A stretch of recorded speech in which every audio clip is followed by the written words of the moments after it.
शिक्षा र बिमा शिक्षा सिकौं र सिकाउँ भन्ने हाम्रो अभियान अन्तर्गत आज पनि म तपाईहरुलाई यो स्तकगुरु युट्युब च्यानलमा हार्दिक स्वागत गर्न चाहन्छु र आज म तपाईहरुलाई यस्तो एउटा महत्त्वपूर्ण भिडियो लिएर प्रस्तुत भएको छु जुन भिडियो हेरिसकेपछि तपाईहरुले स्टक मार्केटमा लगानी गर्ने केही महत्त्वपूर्ण गोल्डन रुल्सहरुको बारेमा जानकारी पाउनुहुनेछ। तपाईहरुलाई थाहै छ, तपाईहरुलाई अवगतै छ, हामीले संसारकै शेयर बजारका बादशाह भनेर सुन्ने गरेका, संसारकै शेयर बजारका एउटा लगानीकर्ताका रोल मोडल भनेर चिन्ने गरेका वारेन बफेटले हामीलाई दिएका केही महत्त्वपूर्ण 6वटा गोल्डन रुल्सको बारेमा म तपाईहरुलाई अवगत गराउन गइराखेको छु। यी गोल्डन रुल्सहरु प्रयोग गरेर हामीले लगानी गर्यौं भने हामी पनि एउटा सफल लगानीकर्ता बन्न सकिन्छ भन्ने आशा मैले लिएको छु र अहिलेसम्म पनि तपाईहरु हाम्रो यो स्तकगुरु युट्युब च्यानललाई सब्स्क्राइब गर्नु भएको छैन र पहिलो पटक हाम्रो यो च्यानलमा प्रवेश गर्नु भएको छ भने यो च्यानलको तल लेखिएको सब्स्क्राइब बटनमा एक क्लिक गर्न नभुल्नु होला र साथै आगामी दिनमा यस्तै महत्त्वपूर्ण जानकारी तपाईले लिन चाहनुहुन्छ भने सब्स्क्राइब बटनको सँगै रहेको बेल बटनमा पनि एक क्लिक गर्न नभुल्नु होला। आज म तपाईहरुलाई वारेन बफेटले शेयर लगानीकर्तालाई दिएका विभिन्न सुझावहरु मध्ये 6वटा महत्त्वपूर्ण सुझावहरुको बारेमा तपाईहरुलाई जानकारी दिन गइरहेको छु जुन सुझावहरु हामीले हाम्रो जीवनमा पनि लगानी गर्दा अपनाउन सक्यौं भने सफल लगानीकर्ता बन्न सकिन्छ। त्यसभन्दा अगाडि मैले वारेन बफेटका केही महत्त्वपूर्ण टिप्सहरु जानकारीहरु तपाईहरुसँग प्रस्तुत गर्न चाहन्छु। वारेन बफेट संसारकै सफल लगानीकर्ता र एकदमै साधारण लगानीकर्ता र एकदम साधारण जीवन बिताइराखेका लगानीकर्तामा पर्दछन्।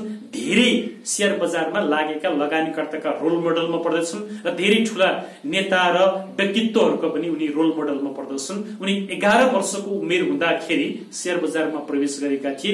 11 वर्षको उमेरमा लगानी गरेको शेयरको मूल्य घट्न थालेपछि उनले थोरै नाफा लिएर उक्त शेयरलाई बिक्री गरेका थिए र उनले बिक्री गरेको केही दिनमा त्यो शेयरको भ्यालु बढेर 500% बढेर गएको थियो र त्यसबाट उनले के पाठ सिकेका थिए त भन्दाखेरि शेयर बजारमा जतिसुकै उथलपुथल आए पनि धैर्यता गुमाउन हुँदैन भन्ने पाठ उनले त्यो लगानीबाट सिकेका थिए र उनी 13 वर्षको उमेरमै इन्कम ट्याक्स तिर्ने व्यक्तिमा पर्दछन् र उनले आफ्ना साथीभाइहरुलाई के भनेका थिए भन्दा यदि मैले 30 वर्षको उमेर पुग्दाखेरि अरबपति बन्न सकिन भने यो उच्च महलबाट, उच्च यो बिल्डिङबाट हाम फालेर आत्महत्या गर्ने छु भनेर आफ्ना साथीभाइहरुलाई उनले उद्घोष गरिसकेका थिए र उनी 30 वर्षको उमेर पुग्दा नपुग्दै अरबपति पनि भइसकेका थिए र उनले हामी शेयर बजारमा लागेका लगानीकर्ताहरूलाई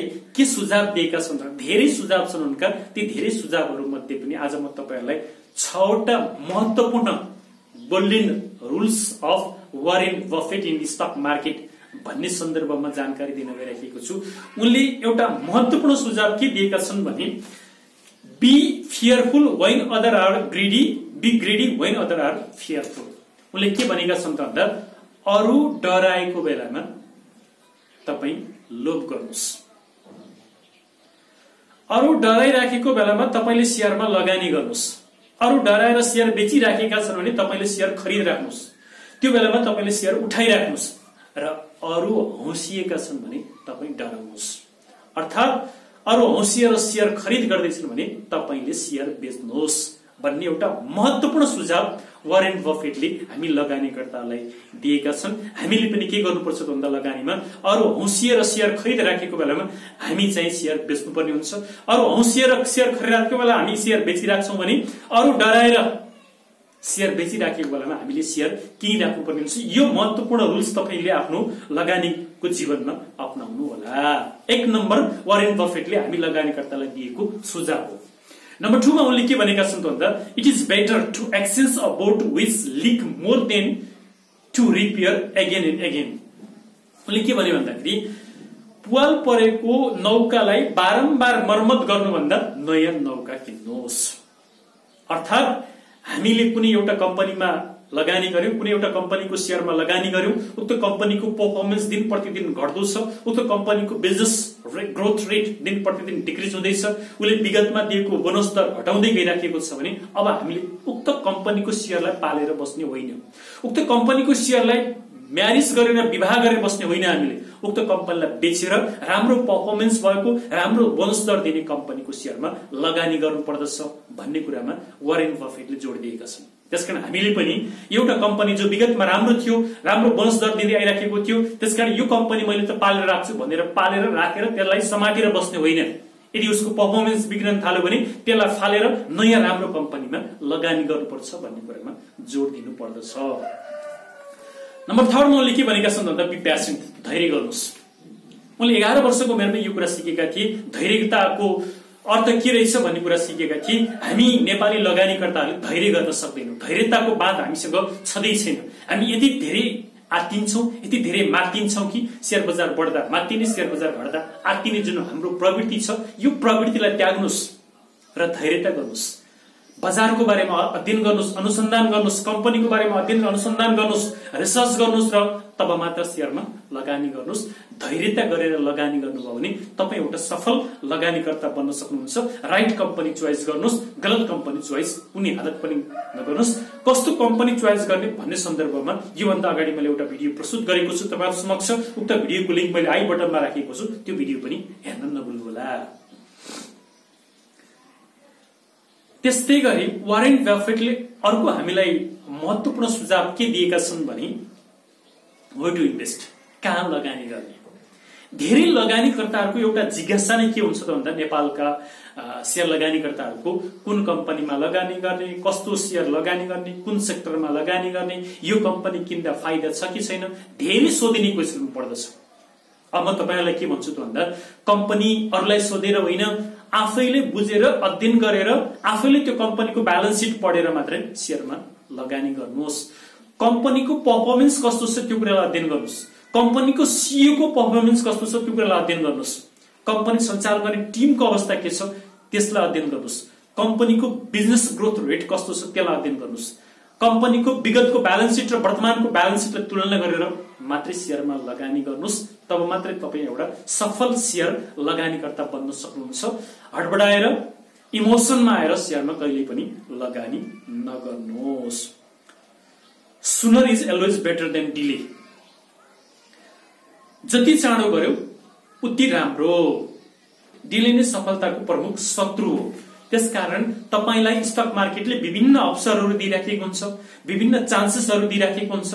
ती अवसरहरूलाई तपाईले डिले गरेर नगुमाउनुहोस्। यदि डिले गर्नुभयो, त्यो अवसरलाई क्याच गर्न सक्नु भएन, सही समयमा सही निर्णय गर्न सक्नु भएन भने तपाईले बजारबाट प्राप्त भएका ती अवसरहरू गुमाउनु पर्ने हुन्छ, तपाईले घाटा खानु पर्ने हुन्छ।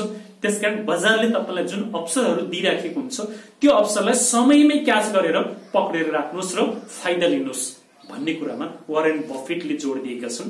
र अर्को उनले महत्त्वपूर्ण रुल्स के भनेका छन् भन्दा इन्भेस्ट इन नलेज, ज्ञानमा लगानी गर्नुहोस्। हामी शेयर बजारमा लाग्ने लगानीकर्ताले विभिन्न जोखिमहरू वहन गर्नुपर्ने हुन्छ। तपाईहरुलाई थाहै छ शेयर बजार भनेको जोखिमको क्षेत्र हो। यहाँ लाग्ने 90% लगानीकर्ताले आफ्नो सम्पत्ति गुमाइराखेका हुन्छन् भने 10% लगानीकर्ताले मात्रै आफ्नो सम्पत्ति कमाइराखेका हुन्छन्, सम्पत्ति बढाइराखेका हुन्छन्। त्यसकारण यस्तो जोखिमको क्षेत्रमा तपाईं लहिलहीको भरमा, हल्लाको भरमा, साथीभाइको भरमा, साथीभाइका कुरा सुनेर, छिमेकीको कुराहरू सुनेर लगानी नगर्नुहोस्, नलेजमा लगानी गर्नुहोस्। वारेन बफेटले के भनेका छन् भन्दा मैले प्रत्येक दिन 500 पेज अध्ययन गर्दछु, बुझ्दछु संसारको शेयर बजार के हुँदैछ, कुन स्टकमा बढी लगानी हुँदैछ, कुन स्टकले बढी राम्रो पर्फर्मेन्स गर्दैछ, कुन स्टकको अवस्था के छ त्यो हेर्छु, त्यो अध्ययन गर्छु। र म भोलि सफल लगानीकर्ता भएपछि विभिन्न ठाउँमा गएर मैले स्पिच दिनुपर्ने हुन्छ, बोल्नुपर्ने हुन्छ, त्यसको बारेमा मैले सिक्नुपर्ने हुन्छ।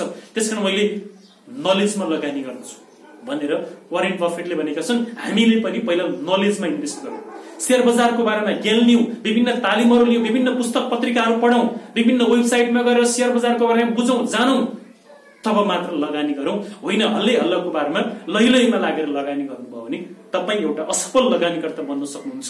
त्यसकारण वारेन बफेटले अर्को एउटा महत्त्वपूर्ण हामीलाई सुझाव के दिएका छन् भन्दा नलेजमा इन्भेस्टमेन्ट गर्नुहोस्।